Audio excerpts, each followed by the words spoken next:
Gênesis 28, a partir do versículo 10, diz assim: E partiu Jacó de Betseba e seguiu para Arã. Tendo chegado a um certo lugar, ali passou a noite, pois já era o sol posto. E tomou uma das pedras do lugar e fez o seu travesseiro e se deitou ali, mesmo para dormir. E sonhou, eis, porta do céu, porta da terra, e eis posto na terra uma escada, cujo topo atingiu o céu, e os anjos de Deus subiu e desceu por elas, e perto dele estava o Senhor. Ele disse: Eu sou o Senhor, Deus de Abraão, teu pai, Deus de Isaac, e a terra em que agora está te darei a tua descendência, e te darei a tua descendência. Versículo 16 vai dizer assim: E despertou Jacó do seu sono e disse: Na verdade, o Senhor está neste lugar, e eu não sabia. E terrível disse: E eu não sabia. E tendo disse: Quão terrível é este lugar, é a casa de Deus, a porta do céu. Ele disse: Quem honrado por estar aqui, eu acho que eu não merecia, né, a oportunidade hoje para poder estar trazendo a mensagem deste lugar, preparando bem a pastora que poderia estar hoje trazendo essa mensagem. Temos ali o irmão Marquinhos, como sabe, o Jaco Fernando, o presbítero Nessivaldo e o pastor, né, que está aqui presente, né, poderia ter trazido essa mensagem, mas Deus nos deu a oportunidade para poder aqui estar e trazer e falar, né? Tão interessante essa mensagem. Se Deus for pensar hoje, se eu fosse pensar o porquê Deus colocou essa mensagem, né, para que possamos estar apresentando hoje para a igreja, como se estivesse falando que o irmão saiu lá desde o Sergipe, a história dele de lá do Sergipe, do outro lado, né, do nosso estado, do nosso país, para poder estar aqui reunido junto conosco hoje, para poder estar adorando a Deus, engrandecendo o seu santo nome, né, fazendo a diferença aonde está plantando as plantas dos seus pés, sofrendo de fruto. A palavra, né, está sendo a semente saneada, e muitas pessoas têm agradecido, muitas pessoas têm falado da pessoa dele, né, da irmã, da companheira dele, da sua filha que está aqui. E nós vemos que a história dele é uma história bastante complicada, uma história bastante triste. Nós vamos olhando e vai conhecendo quem conhece ele. Eu tenho uns 3 a 4 anos que eu conheço ele, nós trabalhamos juntos. E às certas vezes nós vamos sempre conversando, e às vezes ele conta a história desde a infância dele, do casamento, da perda da esposa dele, como foi terrível, a história foi triste, foi algo assim bastante extraordinário que nós paramos para olhar e pensa, mas com tudo isso ele prevaleceu de pé, com tudo isso ele se tornou difícil, as coisas dele. Um certo dia, domingo de tarde, nós estávamos trabalhando, mas ele estava sentado em cima de um monte de brita, conversando, né? E ele me contando a história da vida dele, como estava sendo difícil, tinha perdido a esposa, não sabia como ia fazer, mas Deus é que conhece o coração de cada um, é Deus que sabe cada coisa que acontece, assim como Davi fala lá no Salmo 139, se não me falha a memória, versículo 1 e 2, fala que Deus é que conhece o coração, né? O salmista Davi naquele dia, ele não estava falando específico para multidões de pessoas, mas ele estava falando especificamente dele e Deus. E eu creio que essa palavra vai bater de frente com a vida, né, do irmão, desse que aqui estão, que Deus conhece sim o coração de cada um de nós. Mas Davi não queria expressar que Deus conheceu o coração de cada um daqueles que estavam com ele. Ele falou assim: Senhor, tu me conheces e me sonda o meu coração. E no meio a tantas lutas e dificuldades, eu creio que é o Senhor que tem sondado o coração, é o Senhor que tem elevado, tem dado força para poder sobreviver dia a dia.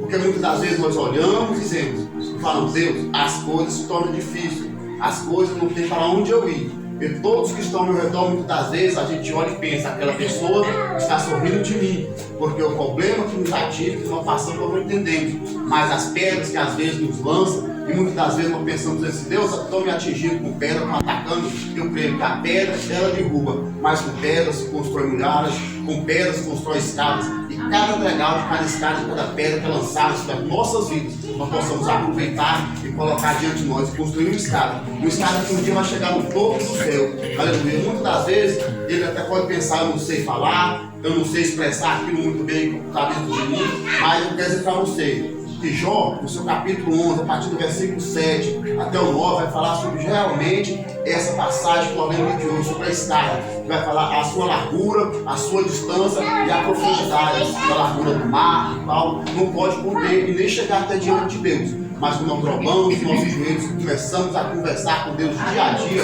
vai fazer toda a diferença entre nós e Deus. Porque não vai ter como nos aproximar de Deus, como muitas das vezes nós falamos, nós não conversar com Ele. Não tem como nós entender os pensamentos de Deus, nós não nos expressar com Ele. E Deus não vai agir ao nosso favor, e Deus não vai poder interferir em nosso favor se nós não contar aquilo que está, aleluia, louvado seja Deus, acontecendo sobre as nossas vida, sobre o nosso dia, o que passamos e o que causamos. Então, quando Jacó saiu da sua cidade devido àquela peleja que ele esteve com o seu irmão, roubando a sua bênção, a sua plenitude e seguindo adiante, naquele até momento, ele não conhecia Deus.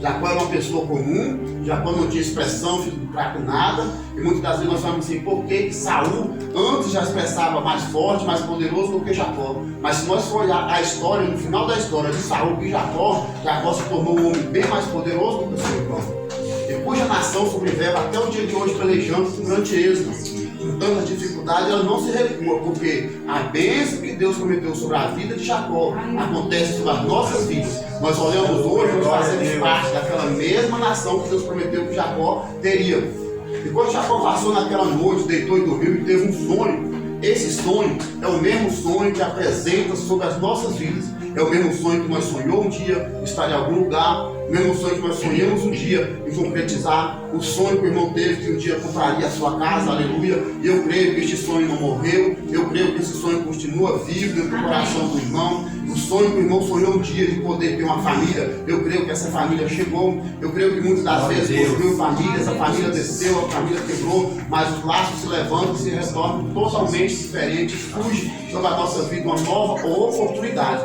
de poder lutar pelos nossos ideais, para poder lutar pelos nossos sonhos. Então eu creio que naquela noite Jacó sonhou, Jacó teve aquela visão e pensou assim, Deus, quem é eu para poder sonhar? E quem sou eu para que o Senhor possa me abençoar? Quem somos nós para que Deus possa agir? Quem é nós para poder ser grato a Deus?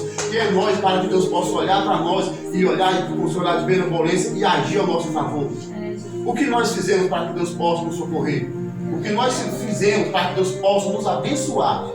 O que nós fizemos para que nós possamos respirar no dia de hoje? O que nós agimos? Quantas pessoas desceram à sepultura? Quantos de nós sobrevivemos? Nós olhamos, nós batalhamos durante anos e anos ali junto ali. Nem nós, nem eu, nem o irmão, não pegou nenhum tipo de vírus, nós sobrevivemos. A irmã estava conosco, no final de tudo ela viu que nada aconteceu com nós. E nós andamos muito, muitas das vezes nós saímos daqui, fomos para outros lugares, para outras cidades, trabalhamos, voltamos e Deus tem abençoado. Deus tem livrado. É porque quando Deus cuida, Ele cuida por completo. Deus ele não vai fazer a sua obra apenas por fazer. Deus ele não tirou Jacó daquele dia da sua casa e fez para que ele passasse aquela noite no relento, simplesmente para dizer que eu sou Deus, eu faço o que eu quero, não. É para que se cumprisse a promessa que ele tinha feito ao seu pai. Aleluia. Amém. É para que ele tinha falado para o seu pai que da nação dele teria uma grande nação e seria abençoado. Quem ele abençoasse, ele seria abençoado. Jacó saiu, pelejou. O que eu acho bastante interessante que quando Jacó chega na terra dos seus parentes, lá Jacó começa não somente a trabalhar e ser humilhado no meio daquele povo. E muitas das vezes nós vemos que dia a dia algumas pessoas até querem humilhar, mas nós não baixamos a cabeça. Eu creio que, irmão, de momento algum na vida nunca se humilhou. Tem uma mensagem que eu acho que eu vou falar aqui, o irmão vai se recordar dela, que aconteceu em Formosa um dia. Eu não estava lá, mas eu ouvi essa conversa. O irmão falou assim, ó, irmão, você pode desistir dessa profissão, porque dessa profissão para você, você não presta. O irmão ergueu a cabeça, eu creio que ele ergueu a cabeça naquele momento e continuou tentando. Ele alcançou a vitória, porque ele prevaleceu confiante naquilo que Deus tinha sobre a vida dele.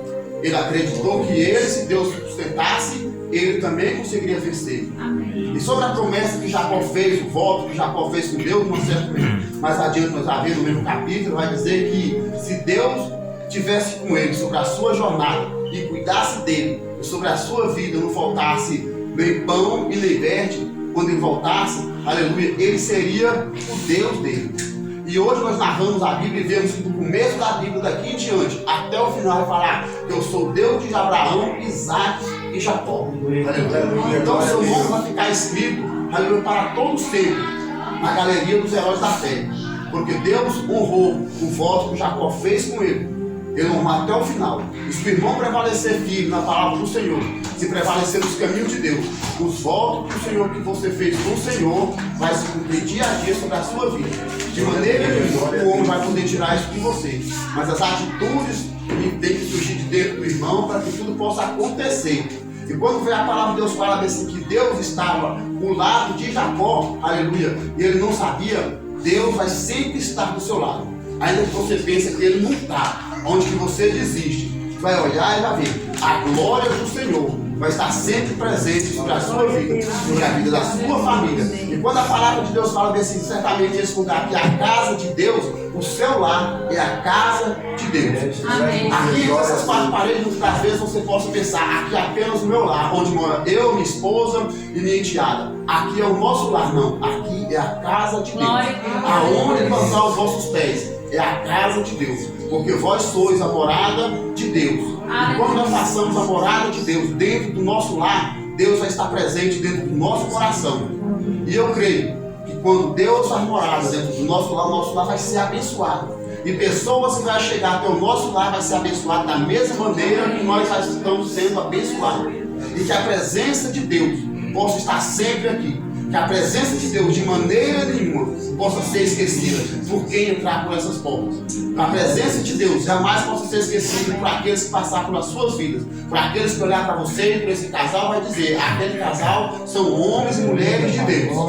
Aí tem muitos que possam duvidar e dizer que vocês não são de Deus, mas permaneça na fé, permaneça firme. Porque aqueles que se levantam contra vós vão cair. Mas aqueles que vão estar ao seu lado vai subir, vão crescer junto de vocês. Porque a planta só cresce quando todas estão juntas. Algumas sobem mais depressa, outras vai subir mais devagar, mas todas vão crescer. E aqueles que vão querer explorar debaixo das tuas sombras vai ficar firme, vai ficar fraco e não vai ter força, porque não vão estar lutando para sobreviver juntos. Mas os que vão lutar vão crescer e vão florescer. E os frutos que vocês vão colher vai ser grande. Os frutos que vão submergir sobre a vida de cada um de vocês vai ser para a surpresa de todos aqueles que estão aos seus redores. Eu agradeço a minha oportunidade em nome de Jesus. Amém.